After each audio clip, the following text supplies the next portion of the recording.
Oh, okay, well, I haven't long been a midwife myself. I've been a midwife for 6 years. And when I was looking into applying to become a student midwife, I came across this study day into bereavement midwifery, and I just hadn't ever thought about that at all before, that element of midwifery. So I went off to Birmingham, went on this study day, and it just blew my mind. It was absolutely amazing. And I just knew then that I wanted to be a bereavement midwife ultimately. I knew that I'd be a long way off. But, you know, I'm doing it. It's absolutely brilliant. It's an absolute privilege.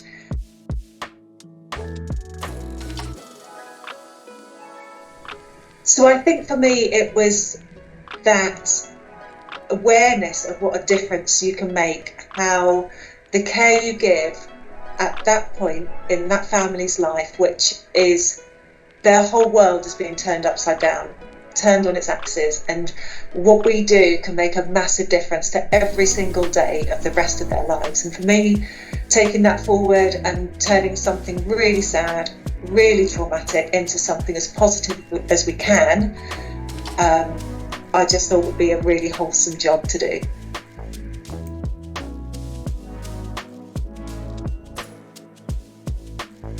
Yeah, it is. And I think it requires, you know, a certain type of person to want to actually expose themselves to the sort of conversations and scenarios that we work ourselves in, you know, all the time. We're really blessed here. So I've got a colleague that I work with. We share the workload. We're both part-time in bereavement, Davina, and we also work clinically on delivery suite. So I think that sort of mixed working environment is really beneficial because we get, yes, the bereavement side, which can be quite overwhelming, but we get a bit of normality on delivery suite as well. So that's great.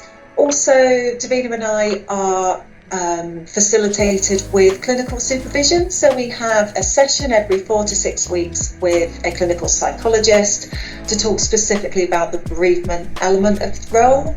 So it's a great place to sort of like decompress from scenarios or situations that have been quite difficult, and it gives us that opportunity to be able to talk in a safe environment about the things that we might or might not be struggling with. We've also got here a great team of PMAs, and we can access those whenever we want to. They're absolutely brilliant, and you know, they work across the whole maternity service. It's not just, you know, for us bereavement midwives. You know, and really importantly, I've got amazing family at home, and they support me. They're there for me if ever I've had a really tough time here, and you know, it's I'm privileged to have that, and that's such an important thing.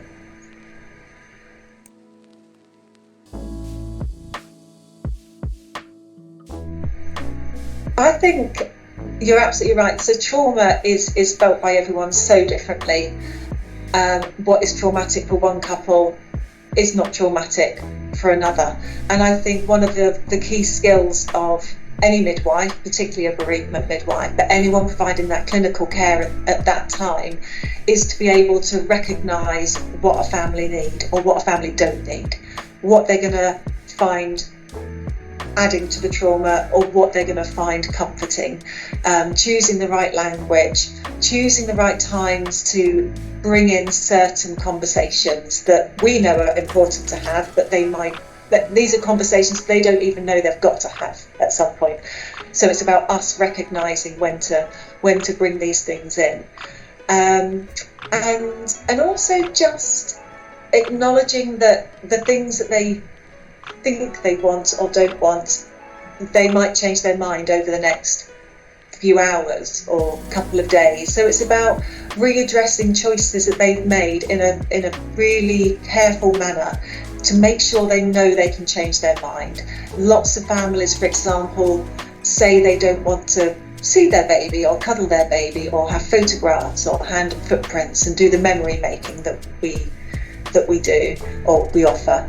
But actually, when we gently readdress those over the time that we're providing care, most of them change their mind, and most of them come back and go, "Wow, thank God that got reassessed with us, and we had the opportunity to do the things that we have done." So I think it's all about reading the room. It's about knowing your patient, straight away.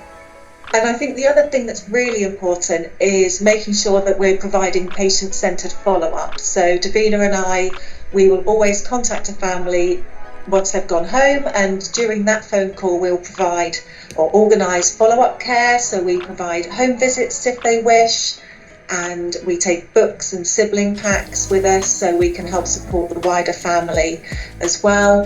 And then we'll provide, whatever they need, whatever patient-centred care they need, however many phone calls they need to help them through this sort of quagmire of baby loss and baby bereavement over the coming weeks and months.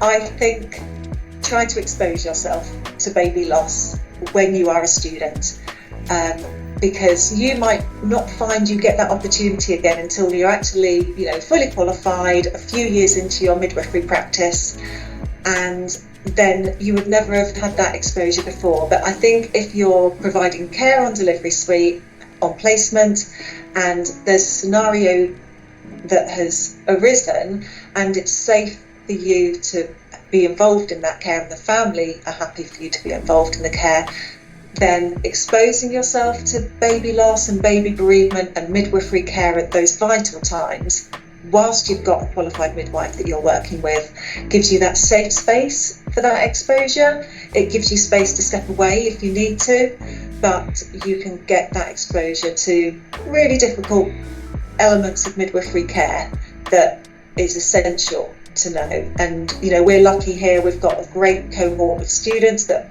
are actively involved in bereavement care, and also we've got it into our preceptorship as well, so they get that opportunity as a newly qualified midwife to get exposure as well. So put yourself out there.